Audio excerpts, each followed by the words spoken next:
Hi, everyone. Welcome to today's Facebook Live. My name is Kathy Fromme. I'm an educator with Husqvarna Viking. And today I have some travel projects to share with you. And besides being good travel projects for yourself to take with you on vacation, or whether it's a car trip or a plane trip, whatever, they would make nice gifts too. And it's not too early to start sewing for your Christmas or holiday gift giving. So think about some of these nice little projects um, that you can make ahead. Perhaps you need something for a secret Santa at your office, or you need something for teacher gifts, or just for a friend. It's nice to have a little extra gift ready to give. So we're going to start off today with a shoe bag. So I'm going to go ahead and switch your view so that you can see my workspace here. And you can see my lovely shoes sitting out here. So um, I, along with most of the other educators, do quite a bit of traveling. And we never know what kind of weather we're going to have. And so sometimes your shoes are kind of not so nice at the end of the day because you walked through rain or mud or snow or whatever. But anyway, this time of year, it's usually pretty sunny and you might get a little rain. But having shoe bags to put your shoes in your suitcase is a wonderful thing because it helps keep everything else in your suitcase clean. So I came up with a very, very simple shoe bag. And for me, when I pack for a trip, I have to be mindful of how much my suitcase weighs and what's in it. So I went with the lightest weight fabric. It is certainly not the only fabric you could use. I chose some ripstop nylon. So this is available at your local fabric store, and it is very lightweight, and it also is water resistant. So if your shoes aren't perfectly dry or something, it's okay. You can still put them in there, and the rest of your items in your suitcase won't get wet. So this one has elastic at the top, okay? So I've got my other shoe inside, and we'll go ahead and take it out so we can work on making a shoe bag. So let me just toss these shoes aside. Well, I'm going to leave one up here for you. So first off, when we're deciding how big to make your shoe bag, I have some miniature pieces here for you as well, some step-by-steps. But I started with just a rectangle of fabric. So this is kind of a half scale size here. Sorry guys, my thumb doesn't want to work today. There we go. I started with a piece that was about 18 by 16, something like that. But my feet aren't terribly big. So what I would suggest that you do is, if you're making them for like a gentleman or someone with larger feet, you may want to go bigger. And so I would measure your shoe length from toe to heel. So mine is, it's a generous, I have small feet. So we'll say mine's a foot, even though that's a little bit exaggerated. But you need a little bit of room. You need some room at the top to close it. And then you need some distance to go around. So 15 inches is plenty for me for length. I made my sample a little generous. But if you have a shoe that has a higher heel, you're going to want to allow more distance around. Now these shoes measure about 13 inches, and they can be squished down a little bit more. But if you have something with a bigger heel or a thicker sole, you're going to want to allow for more space. So if you're making them for yourself, you know what size shoes you have. You can put your two shoes together, take your tape measure, and just go around your distance and do your length, and then add about 4 additional inches in length. So that's 4 more inches this way. You've got some seams and you want a place for your casing.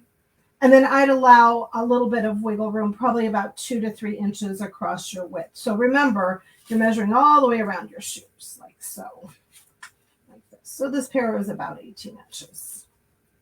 All right.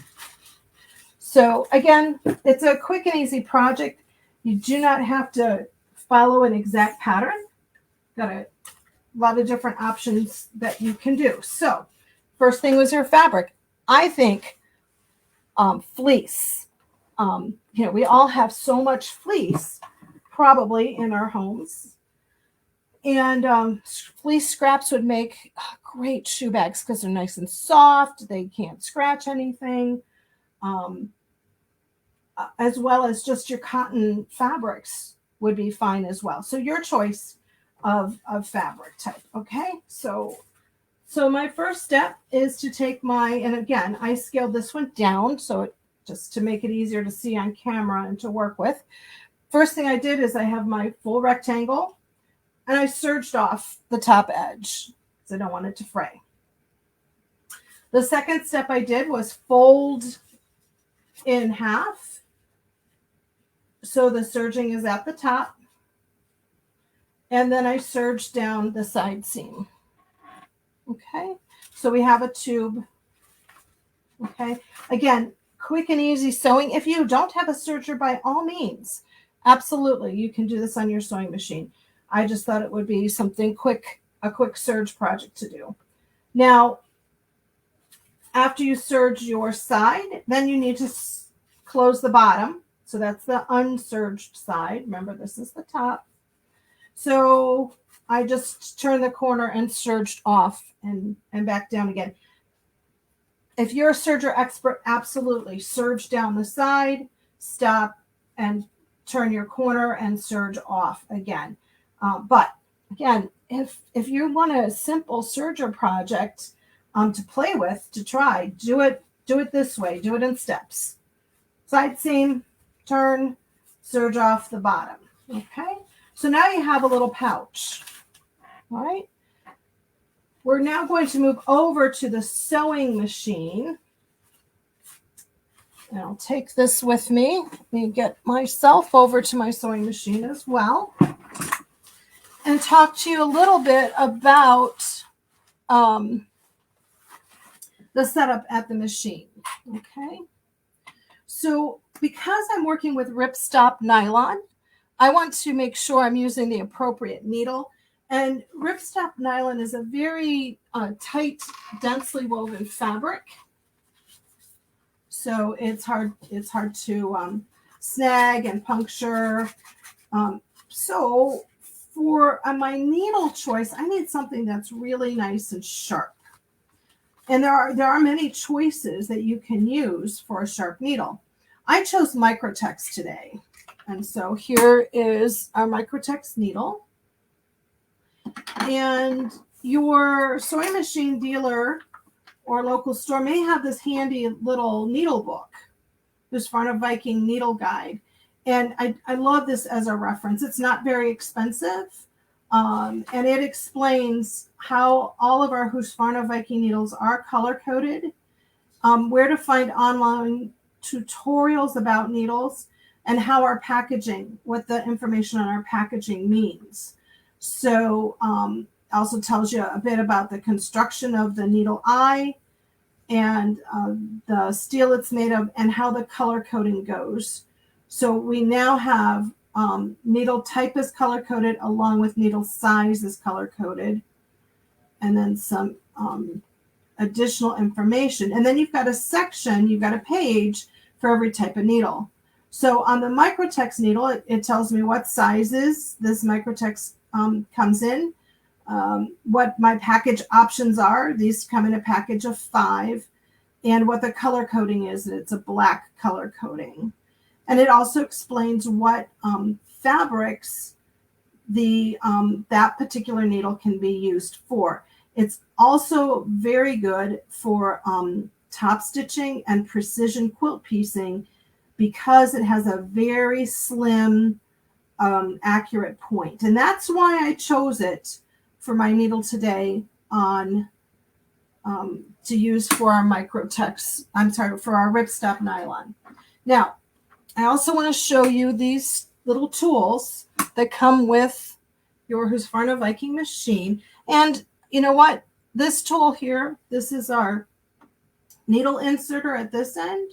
It's also used to help sew on buttons. It's a button reed, and it can also be used to go from thick or thin seams to elevate your foot so that it sews easy from on and off. So you can use this on any machine, any brand, any machine. But I want to point out this wonderful feature. Let me see if I put it on white, if you can see it a little bit better. There's a hole in the end of the tool. And this hole is fabulous for when you want to change your needle. So I want to take this particular needle out. So I just slide the tool on my needle. And then I'm going to use my multi-tool to loosen that screw.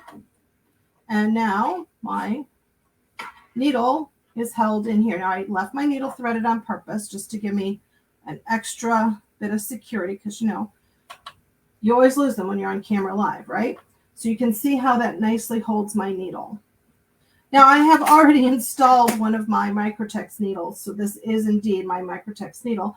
But now I'm going to show you how easy it is to install a needle with this tool. And again, your local Husqvarna Viking dealer or store should have these in stock. If not, ask them to order it. It's a wonderful tool. You can't have too many. I have several. So when I'm ready to insert that needle, I'm just going to put the end flat side is at the back, and that hole in the tool has one flat side, so you can't go wrong. Raise it up all the way, so I'm holding that firmly with my finger up, and then I'm just tightening my screw, not cranking down on it, just tightening it nice and snug.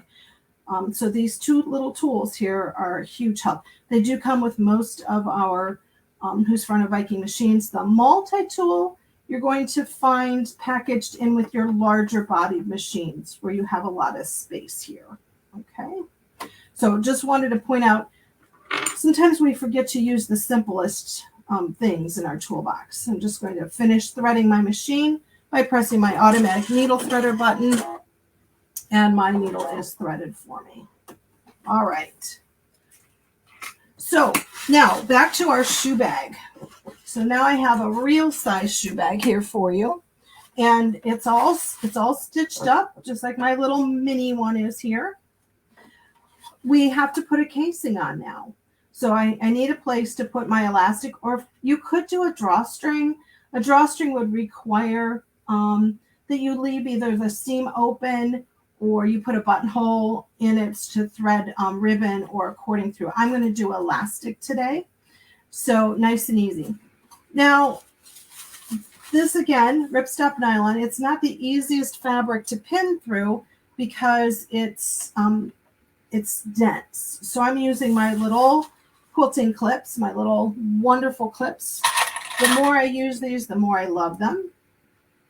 And I'm going to put an elastic that's about 3/8 of an inch here through my casing. So I'm just folding this down, that even. And, if I need to check my measurements, if you've been sewing a long time, and this just needs to be able to hold my elastic, you probably don't need to measure, but if you need to measure, you do have a handy dandy ruler right here on the front, so you can mark that down. Now, I want to sew this in the rounds. Take off your tray on your machine. Almost every modern sewing machine has. Say there aren't some out there. I mean, I do have a really old machine that doesn't have a free arm, but most machines do have a free arm today. So I'm just going to slide my tray off and set it out of the way here. And now I have all this space that I can slide my project on. So it's perfect for hemming pants, or for doing a cuff, or anything small in the round that you need to sew. At my machine, I'm using my JoyOS Advisor to select the fabric I'm going to be sewing on. And this is a woven fabric, but it is lightweight. So I'm going to choose lightweight, and then I'm going to choose seam. And I bumped a button, and so I didn't get seam. I got overcast. So let me come back here and reselect. My machine is recommending the A foot, and on the Designer Epic 2, which is the machine I'm using today, I do have my integrated dual feed built in, so I'm going to go ahead and engage that as that's recommended. It'll help with this slippery fabric quite a bit. So I'm just going to slip my pouch onto my fabric and onto my machine and take out that clip. Let me check your view here. I think I want to zoom you in just a bit more. Whoops. In, not out. Let that stabilize. There we go. And I'm going to sew with my needle just on the edge of my serging stitch. I'm using my serging stitch as a guide. So go ahead and sew. And while my machine does do a fixed stitch at the beginning, I'm going to give it a little bit of reinforcement by back stitching. I also want to engage my needle in the down position. Working with a slippery fabric, this is a big helper. Anytime you can use needle down, use it. So many of our machines have needle down. So I'm just serging along the edge, get that little clip out of the way.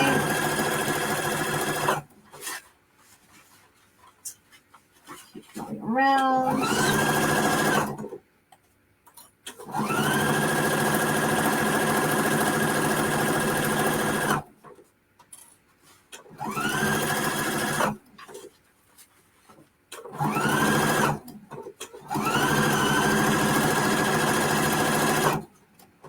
And again, this is a nice little project, practical, but also useful. Now I do want to leave an opening, and not quite close enough yet. I want to leave about 4 inches or so. This is where I started. That's enough to easily maneuver to get my elastic in. Using my selective thread cutter at the end to trim my thread. And I had a really long thread tail to start with. You can see now that my casing is sewn all the way around. So, and I did have a contrast color in my bobbin so that you'd be able to see the stitching. Just get this. Probably can't hear me over all the crinkling. There you go. And then my opening is easier to find on the back side right here. So now what I do is I take my elastic. I'm going to put a safety pin on the end of my elastic and then thread it through the casing and adjust it to fit. So I know you're going to ask me how much elastic did I choose to use. I used about 11 inches. To me, it was enough that I can stretch it to stick one shoe in it at a time and get it in the bag. That's my guidance. So if you're making them for gifts, kind of test it out before. But 10 inches of elastic, 11 inches of elastic, 10 around plus an inch of overlap. To finish this up, I'm just going to pre-done this for you. I have my 2 pieces of elastic here, safety pinned together. Going to go ahead and switch out that pin for a clip. And I'm going to use just a slight zigzag stitch. I'm going to keep it fairly narrow, maybe 2.0 and 2.0 for stitch length and stitch width. And I could either sew this, just sew it straight down, which is what I'm going to do here for you today. It's nice and quick and easy. I'll go forward. I'll touch my permanent reverse. So my light is lit up. That means I will be sewing backwards until I tell it not to anymore. Again, I'm still utilizing our needle down. Go over that just a couple times and choose my selective thread cutter to trim those ends over. Now, if I was making a garment with an elastic waist, I would never do my elastic like this. where it's two edges together. I would have made a little loop with my elastic, and I know this is a little microscopic loop. So, and I would have just zigzagged like an X on that little loop. So it would be nice and flat, and it would not be irritating when I wore, shorts or pants or whatever that has the elastic. But for this bag, it's really not going to matter. And we're talking about, time saving and quick and easy. So I've just adjusted that elastic so it's completely in my casing. And then I'm going to just put this back on my free arm. And oops, better switch this. Hold up a minute, everyone. Need to go back to a straight stitch. I was going to zigzag. And let me get that fixed. And then I'm going to just gently try to do it so you can still see. I'm going to stretch that casing out so that the area I'm stitching is flat. I'm not pulling my fabric. I'm just holding it flat. When I get up to my other stitching, I'll join it, overlap a few stitches, and do a little reverse and do a selective thread cut.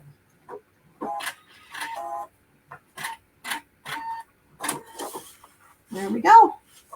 And just a thread tail or two to trim. And then your shoe bag is ready to go. So very quick and very easy. You could make several in an hour. Get all your fabric cut, set up your serger if you're going to serge, set up your sewing machine with a free arm, and you would be ready to go. So I hope that is a project. Let me check here for questions real quick. So a couple questions here. I did mention I'm using the IDF, which is the integrated dual feed on my machine because I have it. Would I put a walking foot on if I didn't have IDF? I probably would not. Because it's here, I'm using it. I find I use it all the time. But it's not that slippery of a fabric or that bulky of a fabric that I would put the walking foot on. You certainly could if you are accustomed to working with the benefits of the walking foot that helps to feed evenly. By all means, feel free to use that. And then just an overview of the kind of fabric that I used for the project is I chose the blue fabric. Here is, realize you can't see it. The blue fabric is ripstop nylon. So sometimes it might be labeled sport nylon. Basically, it has a fine little like weave in it. It's kind of hard to see it on camera, but it has a fine little weave, and it's usually sold. I usually find it near utility type fabrics or outdoor type fabrics. And I chose this because one, it's not going to let my wet shoes, get my other things in my suitcase damp. But for weight, it's very, very lightweight. If you're not using it, you can fold it up. It folds up real small. Fleece it's an excellent project to use up fleece scraps. So fleece would work as well as cottons. But again, I did choose the ripstop nylon. So dual feed, a dual feed foot, you may be more familiar with the term walking foot. Okay, so walking foot is a foot that has an extra set of feet teeth on it, and it works because there's usually a U shape or a bar that rests over your needle bar screw, and those extra feet teeth are part of the foot. So every time your needle goes up, the feet teeth in the feet go up, and the feet teeth that are built in your machine drop down. And then when it stitches forward a stitch, the two sets of feet teeth come together to advance a stitch, and then it comes up again. So if you were to see something in slow motion, that's how it works. And why it is useful for thick layers or bulky items or things you want to match, like a plaid. I would always put my dual feed or walking foot on when I was sewing plaid fabrics, because the fact that the teeth go opposite each other and forward a stitch and back down together just makes the layers not shift on you. So that's the best explanation I can give you on that. It's not just for quilting, so try it. You may find it very helpful. Okay, taking you back here, I wanted to show you another option for a bag that could be used as a shoe bag, but it could also be used for other things, depending on how you modified it. And this is just made with cotton and some of that that netting. Okay, there's a couple different types of netting I found at my local fabric stores. Sometimes it's called cargo netting. This is much more open than like the mosquito netting that you use for the picnic food covers and things like that. So it's a more open, like a sporty type of web. So I just made a little bag. Working on writing up some instructions for this so it'll be available in the future, that you could use to put shoes in. Sometimes you want to see what shoes are in what bag, and my solid blue doesn't tell me what's in the bag. Or this could also be very a nice bag if you were headed in the car, maybe with some kids, and you needed to keep their toys organized.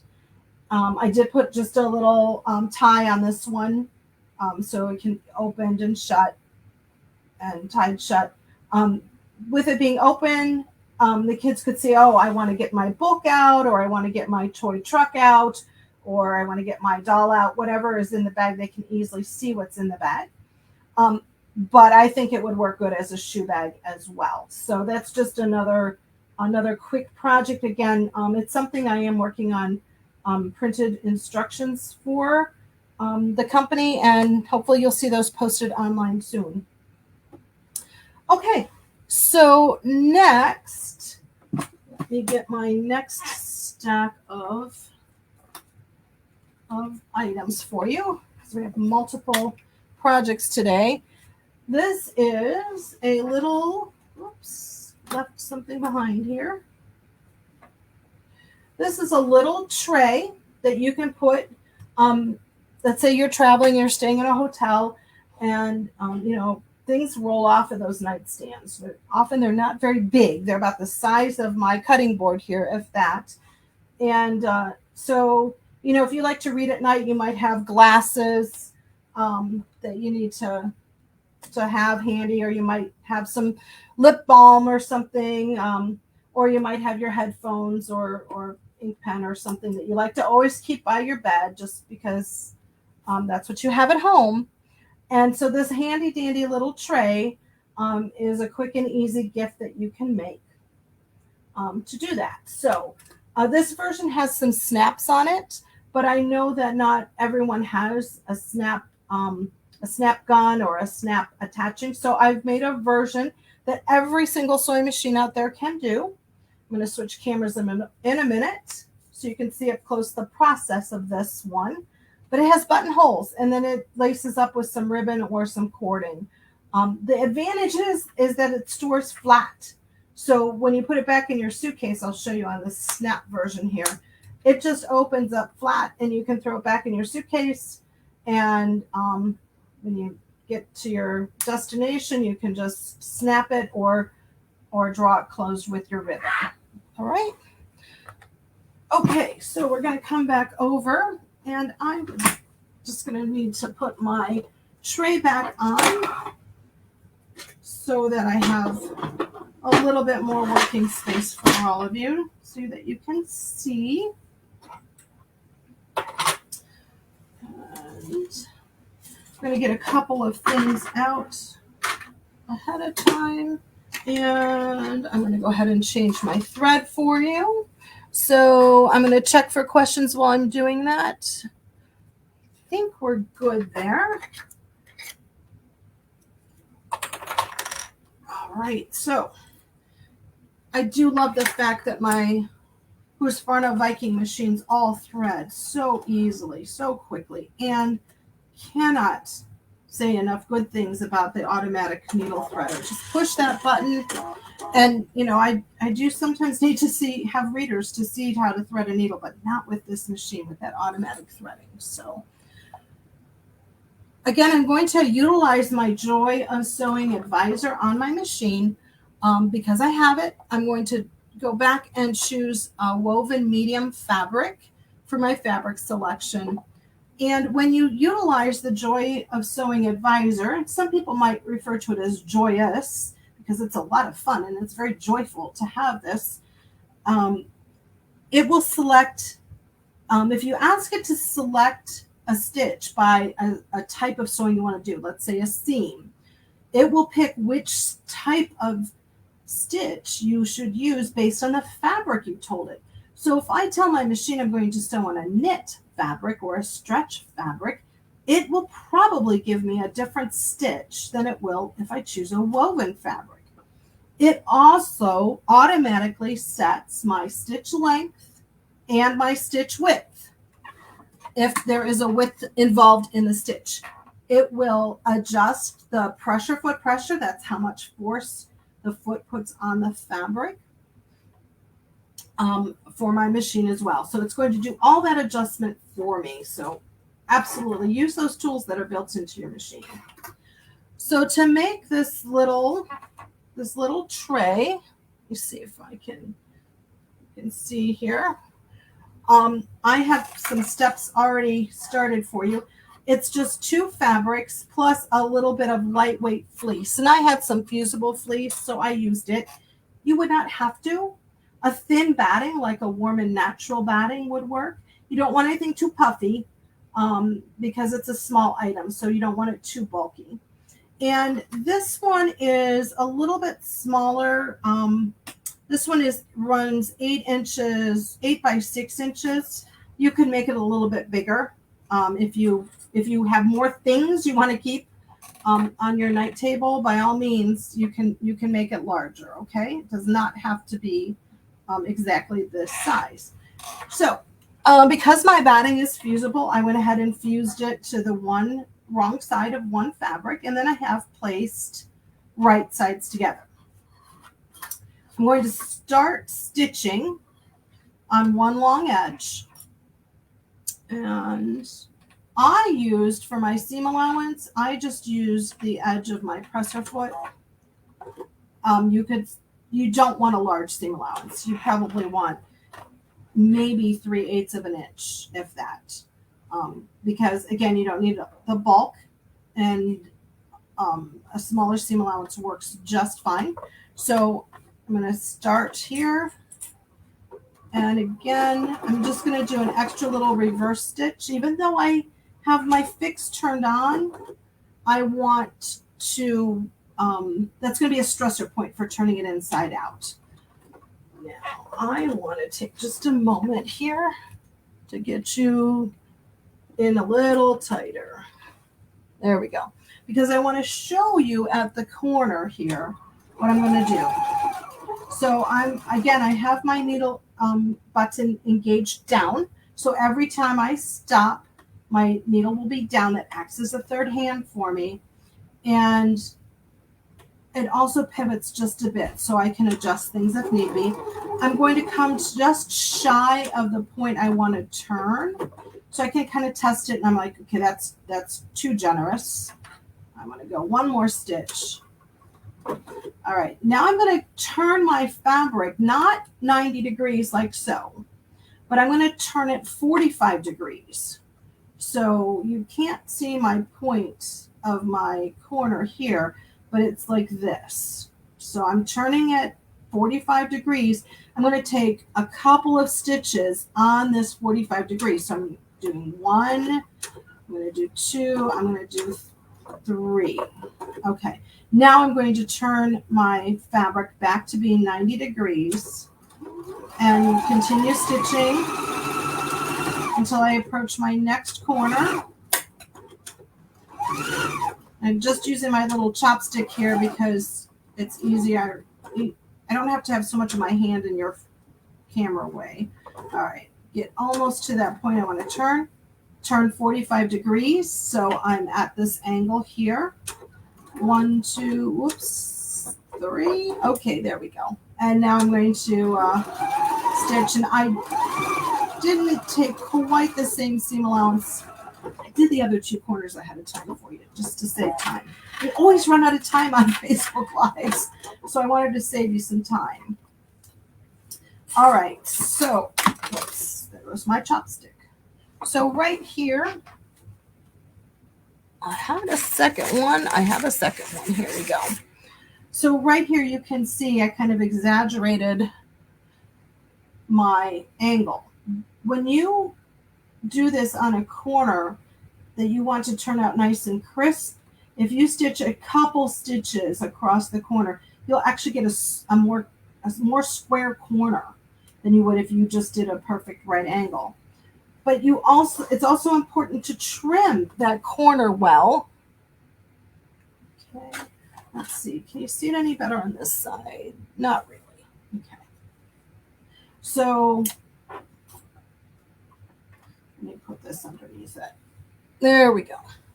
So I cut off my corner at the same angle as I took my diagonal stitching, and then I trimmed a little bit of excess away from each point, because visualize this. When you turn something inside out, or right side out rather, all of this fabric has to go into that corner. Here, let me do it on one of these corners. All of this extra fabric has to fit in there. Well, that's a lot of bulk. So if you trim it away ahead of time, before you turn it inside out, you will have a nicer corner. All right? So I'm just going to trim these off for you. And then we need to turn this inside out. Let's go out a bit. There we go. So go where your fabrics are meeting right sides together.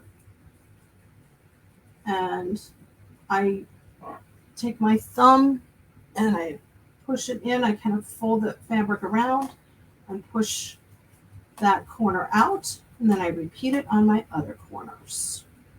So, alrighty. So we would get this all turned out, and hence another reason why I have a chopstick here is the chopstick can be very handy to help poke out your corners. It's really much safer than using your scissors to poke out your corners. Yeah, I've a couple times been a little too forceful with using my scissor points, and then having to go back and modify my project a bit to get it restitched. So you can see how nice those corners are when you take that little trick of going around the edge. So here I have one that is already turned inside out, and I already pressed this. To save time, here's my opening. To finish this up, I would then do a row of edge stitching very close to the outside edge of my my mat here to hold that opening closed, because I really don't want to hand sew that. And then I'm going to skip that for now, just for time's sake, because I think this is more important to show you, is I need to make a little bottom for my tray. And I'm going to do that with stitching. Okay, so I'm going to sew around the inside of my tray 1 inch, all the way around the inside. All right, and to make it much easier, I'm going to turn on my laser guidance and then set my laser. So I do have 1 inch marking on my throat plate.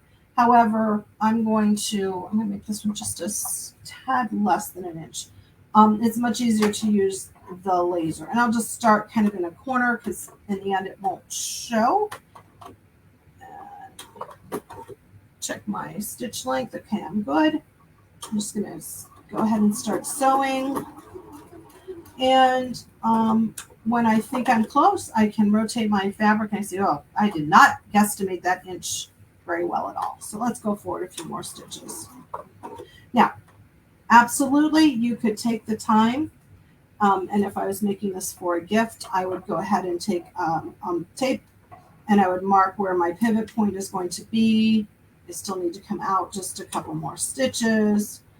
And until you've sewn on television, you know.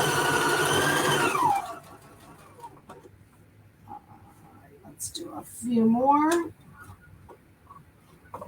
There we go. So you can see how this works. Is we just sew all the way around the inside edge. Oh, I overshot that one a bit, but that's okay.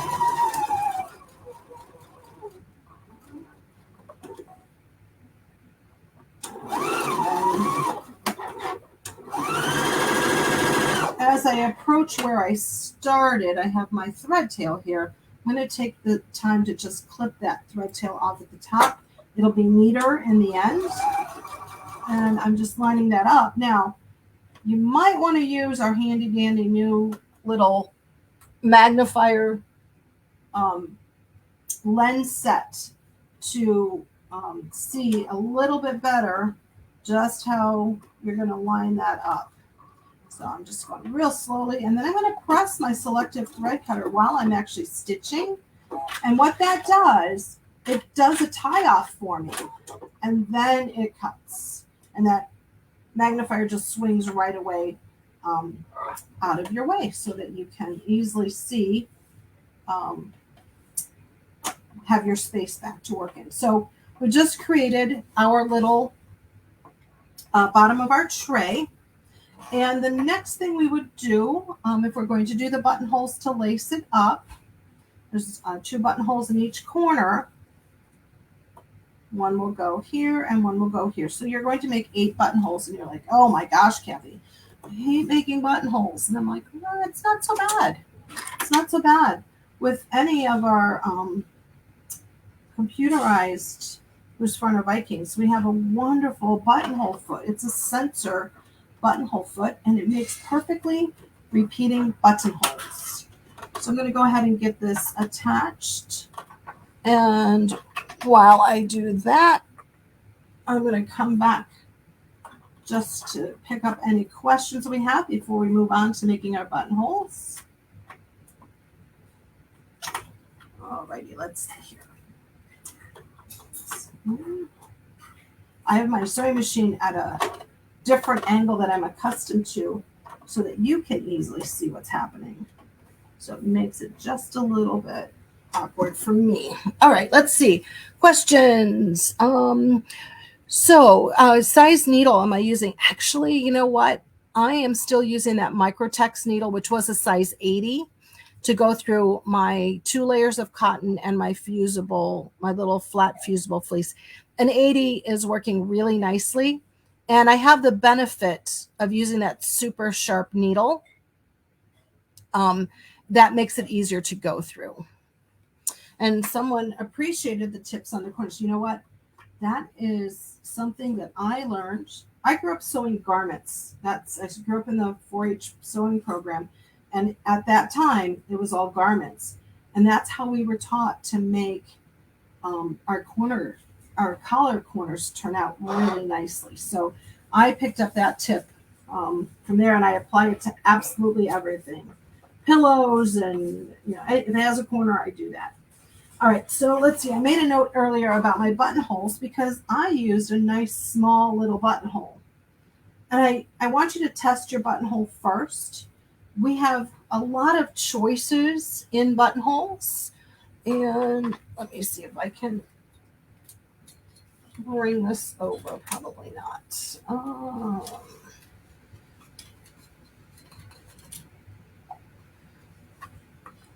There we go. Just change that a little bit for you. So our buttonholes on my Designer Epic 2 are located in the Utility Stitches menu. And I selected, you can see all the buttonholes there are. We start at number 42 and we go all the way through number 57. Then we have sewing on buttons, and we have a couple of options for eyelets. But I chose this nice rounded buttonhole, number 45. It doesn't have that hard bar tack at the end. It's just more rounded. So it's a nice buttonhole for this project. All right, so that's the buttonhole I chose. I set my size down to, let's see, I decided size 8mm was appropriate for the ribbon I had. So I just made that change on the front of the machine. And now I want to take you in nice and close to the buttonhole foot itself. Let's get that angle just a bit better. Okay, let's see. So on my Designer Epic 2 machine, now this is an embroidery machine that's also a sewing machine. So it's multi-purpose. So today I'm using it for sewing. However, if you are interested in a nice machine with all these features I'm using, but embroidery isn't your thing, that's okay. We make this machine in sewing only as well, and it's called the Epic 95Q. So it's the same space. It still has the beautiful laser, has my beautiful 10-inch screen. All the features I'm using today you can find on that machine as well. And things like this perfectly balanced buttonhole, you'll find this starting in our Opal line of machines. I wanted to point out to you the wheel on the foot has a little mark, a little white area I have to line up. And then the toe of the machine, and let me bring this back this way for you, has some markings on it as well. And I don't know if it'd be any better if I do that for you. Not really. Okay. So those markings are where you might want to start your buttonhole. Oops. Got my thread caught in my foot. Whoops. Come on.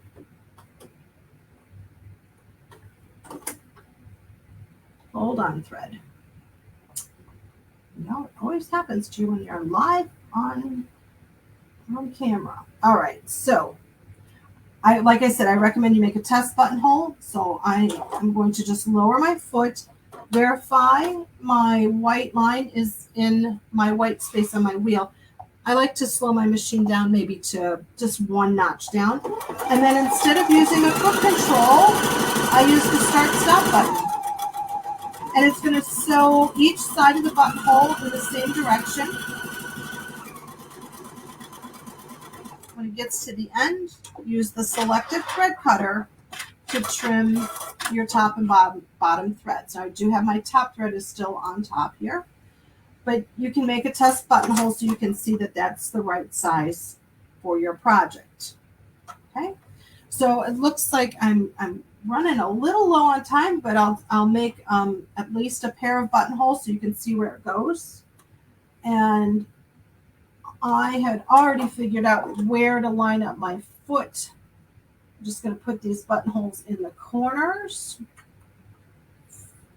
fairly close to the line of my top stitching line. They go fast and easy.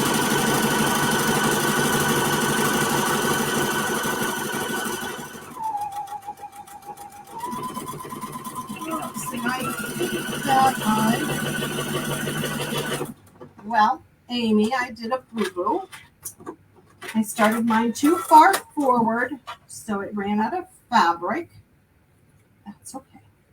We'll just start again. So I'll utilize my pattern repeat. And I've had to take out buttonholes before. It's not the end of the world. So I will be able to save this project. I'm just going to restart. You know, we all have to have something go wrong on a live at least once, you know. I guess it was my turn. All righty. Make sure everything lined up, and I'm starting where I want to start this time.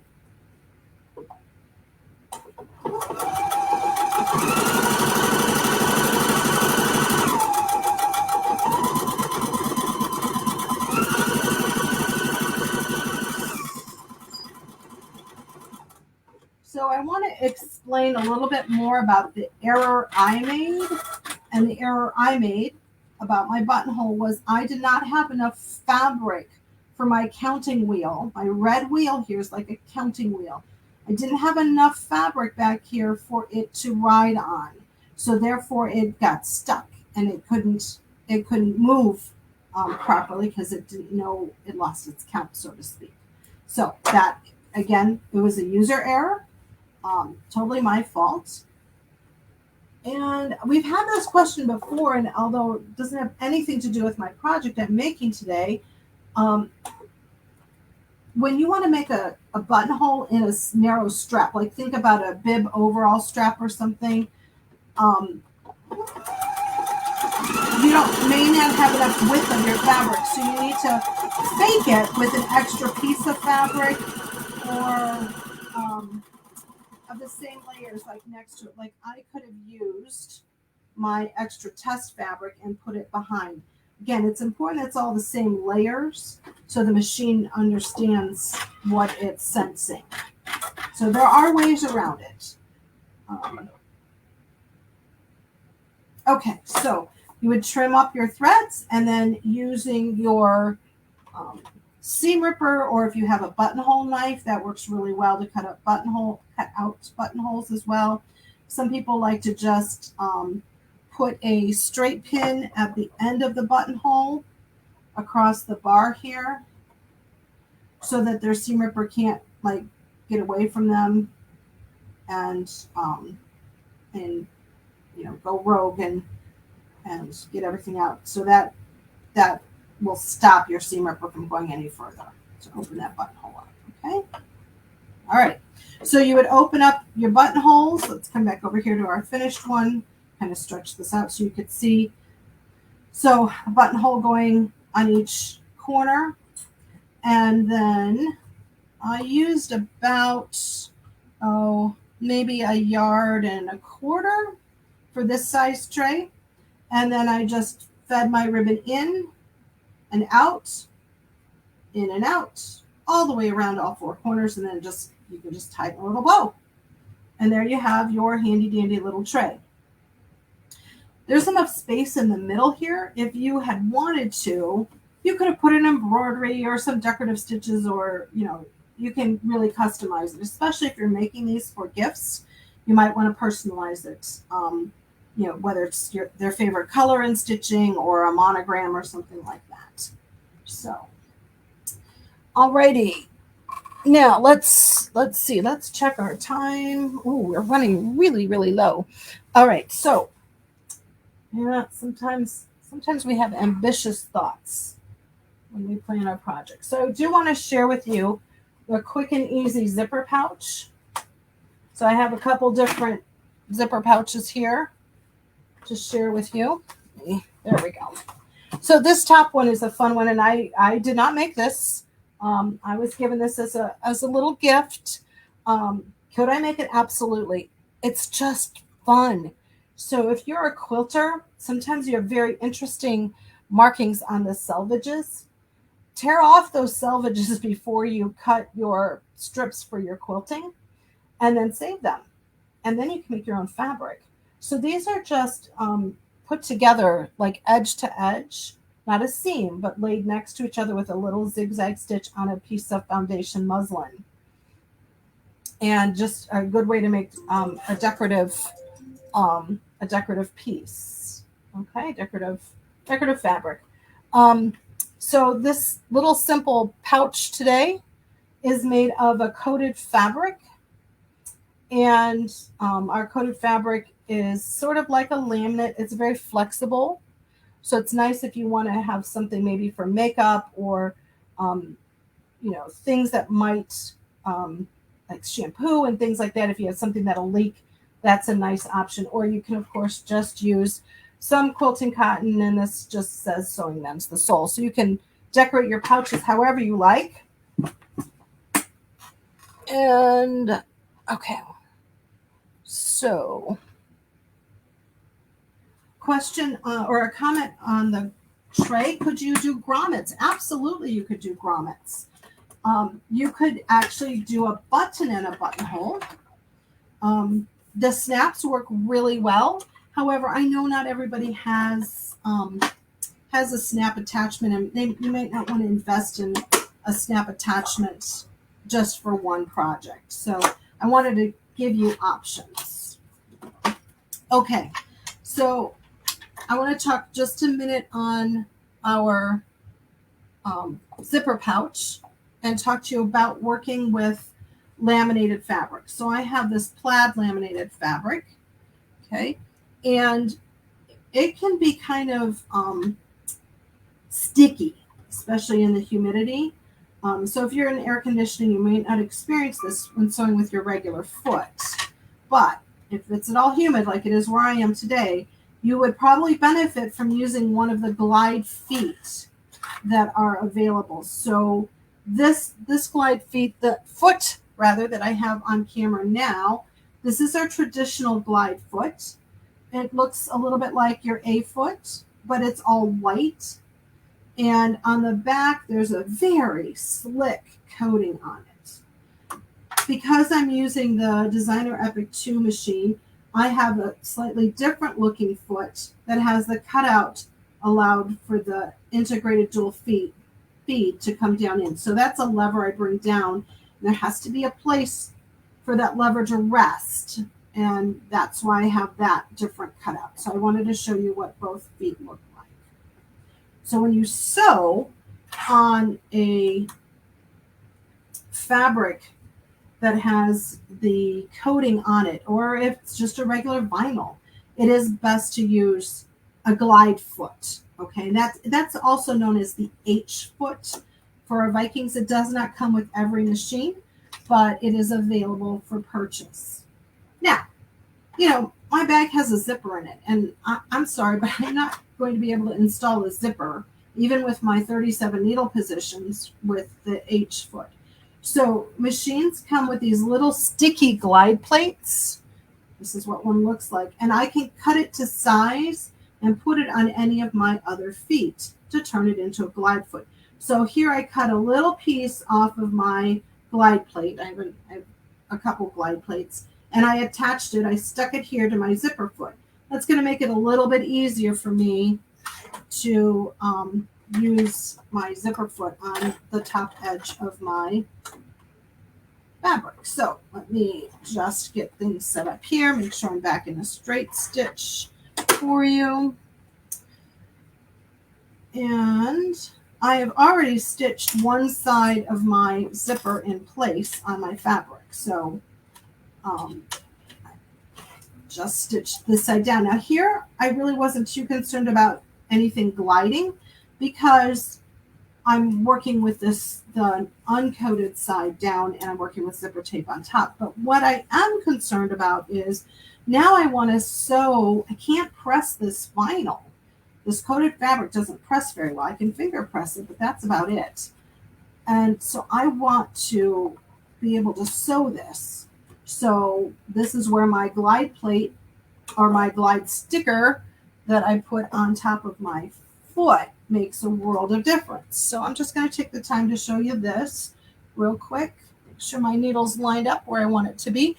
Again, I mentioned this particular machine has 37 needle positions. Our Vikings with the smaller throat space have 29 needle positions. So lots of opportunity to move that needle out further. And I'm just going to stitch my zipper tape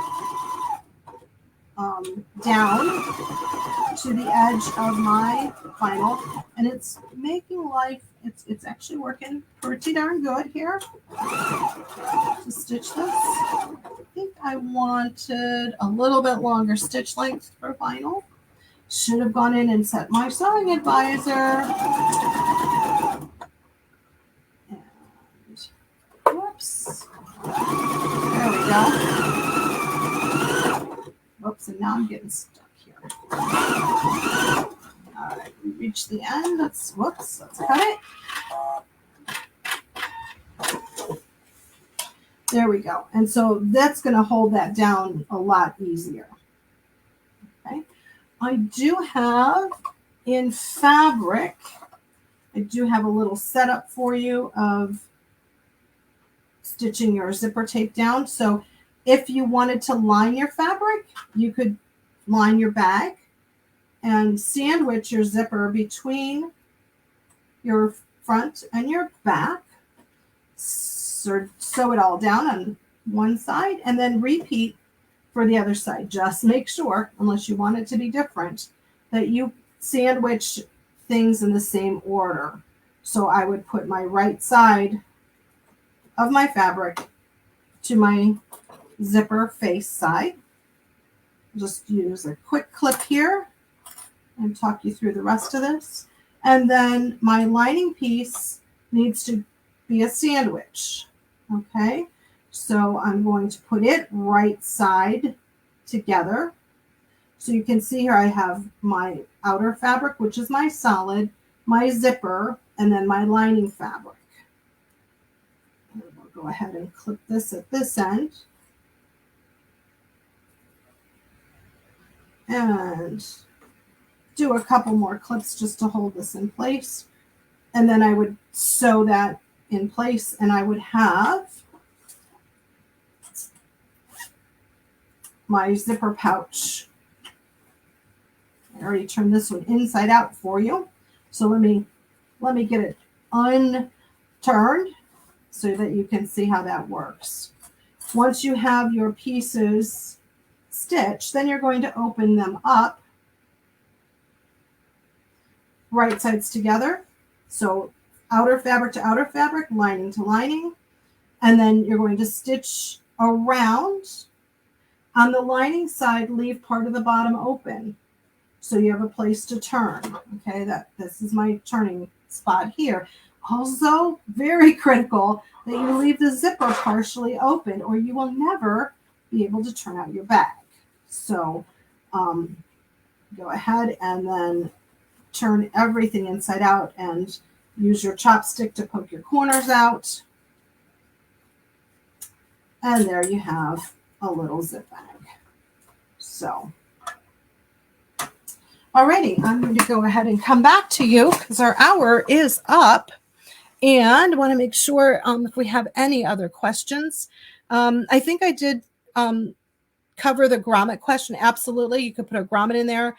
You could do an eyelet. We have the little eyelets on the machine as well if you wanted to use a cord instead of a ribbon to lace up your little tray. So I hope you've enjoyed spending an hour with me today. And our next live is on Wednesday, July 19th at 2 p.m. Central, 3 p.m. Eastern.